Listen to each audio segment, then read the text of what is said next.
Let's start the conversation right now with Kevin McCarthy, former House Speaker, joining us around a table in New York. Speaker, good morning to you. Good morning. Let's get into it. Do you just assume Nikki Haley's going to leave this out and it's going to be Trump versus Biden all over again? Yeah, I mean, it's about 30 days before South Carolina. She's losing South Carolina. At the end of the day, I do not think Nikki Haley wants to lose her home state that badly. I think she'll probably pull out. I think it's difficult for her to win the majority. But the one advice I'd give to President Trump, it's about addition, not subtraction.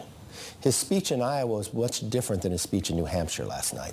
And what I would do if I was him, I would draw Biden into the campaign.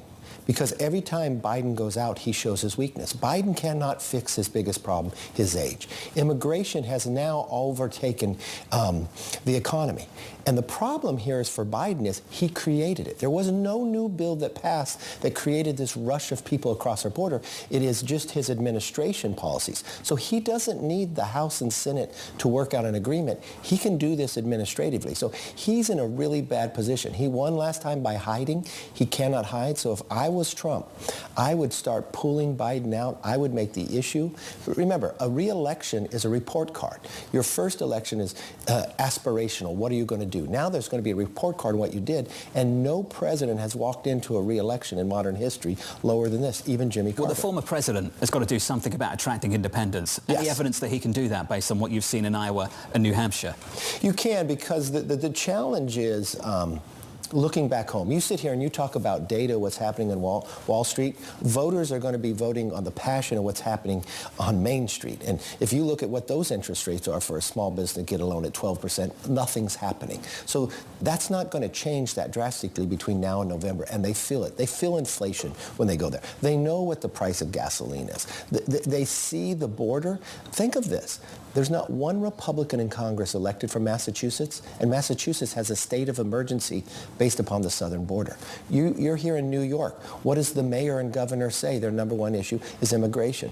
What is Illinois, a very big blue state governor? He's crying, don't send any more buses. So on immigration, with Trump basically now being the de facto nominee, is that going to paint the fact that maybe this deal can't get done? Because why would Republicans in the House give Biden a win ahead of November? Well, if you're elected, you want to solve a problem. The hang-up isn't with Republicans. The hang-up is with the president. Will he change his administrative policies that he put in place, not by any vote? And he is holding back doing that. In the House, we have a very small... I'm talking about the border Ukraine aid package, the supplemental that the Senate is working on. Yeah. Well, let's talk border. Ukraine and supplemental is different. Do I think it gets done? I think it's very difficult. Every day that progresses, less likely.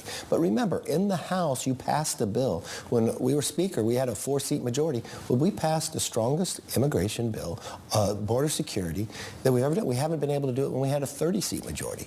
And what you've watched, that sat over in the Senate, they have not acted. That's a Senate majority. The president hasn't taken any administrative action. You've got now the president even saying the border is not secure, something he hasn't said in a long time. He's got his own secretary saying something different. All right, so if you think a supplemental doesn't get done, what about actually funding the government? How many stopgaps is it going to take? Well, I think it's a mistake. Look, I did a continuing resolution to be able to solve this before the end of the year. The numbers are already there. If they continue where they are right now, and it's the far right, the Freedom Caucus of the Republican Party holding it up, you spend more money and you lock in Pelosi's policies. If they would just start moving the appropriation bills, do this now, they would spend less money, they would put more conservative policies in, and there would be a victory. So they need to focus in the next month to get that done. Let's put the Freedom Caucus to the side for a second and talk about the main frontrunner for the Republican Party, Trump, and talk about some of his policies. Do you think that a 10% tariff, blanket tariff, is a good idea? Look, the president has always been very open to think that America has lost in this. And I think he's changed the opinion of America when it comes to China. So that's not going to be the number one issue people are voting on. They're going to be voting on the economy, on immigration, on gas prices. But a lot of businesses are going to be voting with their money. And they don't want to see that. They think that it's a tax on the U.S. consumer and that the person who's going to really experience it is the person who's going to Walmart, the person who's going to Target. Do you agree with the 10% tariff? Look, you're thinking this is going to defeat President Trump going in. It's not going to defeat President Trump going in. The president he has an American first policy, whether you agree or disagree with it. He has transformed what you look at Republicans and Democrats looking at China itself, not to have an advantage over America. When it comes to the general election, we already saw it yesterday. Kamala Harris, President Biden, they're out talking about abortion. How difficult is this issue for President Trump if he wants to win these independents in the 7 swing states? Okay, you just talk about the rally they had to talk about abortion yesterday. Because they want to make it an issue. Yeah, so how many times were they interrupted during this rally about abortion to go after Republicans? 14 times. 14 times the president was interrupted in a staged event that he thought he could attack Republicans about something. This is why I tell President Trump, engage President Biden. Go to a campaign with him every single day, because his policies have failed. We've had 5 embassies he had to evacuate. We have war. We've got now the axis of evil like the 1930s. We've got inflation. You have all the things that Trump can say you did not have under his policies. So yeah, abortion could hurt, but let me tell you one thing too. Abortion was on the ballot last time when I was leader. We won 5 seats in California and 5 in New York. We won in Oregon. We won in Arizona. You've got to take the issue head on, but I firmly believe when the economy is this bad, when you've got immigration just strong, that outweighs the other issues. The economy, a lot of people say, is very good. What do you mean it's bad? Well, just what I made the point before. You talk about data and you say the economy is better. Go out to the American public. Leave New York and go out and listen to what on Friday so that people are starting to feel better about the economy. Michigan consumer sentiment. Gasoline prices in New York now below $3 a barrel. It's $5 in California. Well, that's also some state issues when it comes to taxes. You know that. All right, there's homelessness everywhere you go. That's a Democrat-run state. People feel something they haven't felt before. If you look at a poll in California, you look at independents think immigration is a #1 issue. Even Democrats, it's a 70-30. If you look at Democrats themselves, because remember, when you run for president, you want to bring your base and you want to expand it. Well, the majority of Democrats think President Biden is too old. If you want to talk data, if he gets reelected, there's a higher probability that he doesn't finish out his term based upon his age and the vice president comes in. She's not very popular for the ticket itself. You've got internals, people still talking about. You've got people who ran Obama's campaign openly saying, if he's on the ticket, we lose. You've got Democrats worried if they have to run under his ticket. You've got those who've run for president before saying you should switch him out. That's not strength going in. That's why I believe the sooner we get 2 individuals debating, it's a benefit to the country. Well, let's see if even both of these individuals get on the stage and debate. But Speaker McCarthy, before you go, we have a few issues we have to ask you. One, do you think Speaker Johnson is going to get a motion to vacate like you were suffered and lost your gavel? I don't think you can. Look, that was 8 Republicans. One person made the motion. It was 8 Republicans, so you had support in 94. But you watch what transpired after that. You went a month and you couldn't find somebody. And the top of the people who had the capability of doing the job got knocked out. So I think internally people look at that. And it was really based upon one member who moved it.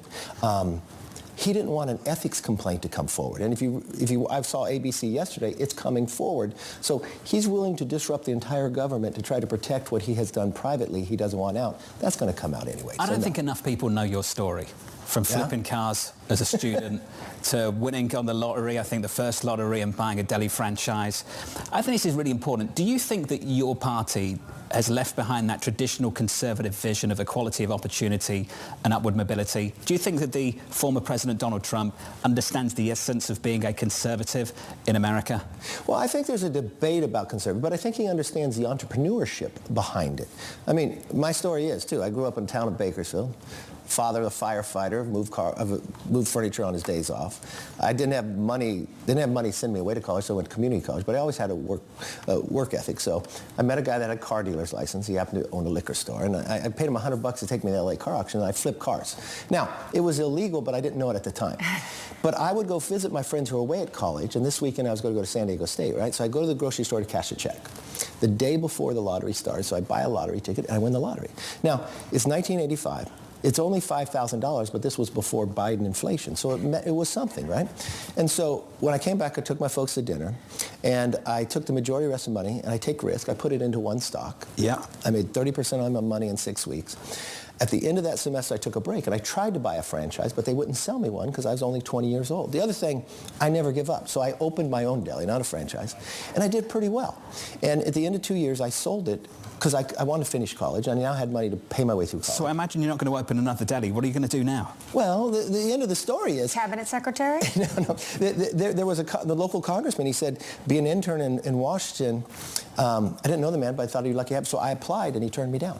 But I ended up getting elected to the seat I got an internship for. Look, I believe the very best in America, that America is more than a country that's an idea. We need good people in there to serve. I will do whatever to help, but I'm going to go back to my entrepreneurial roots and my do some Bloomberg's things to help lighting the up. economy.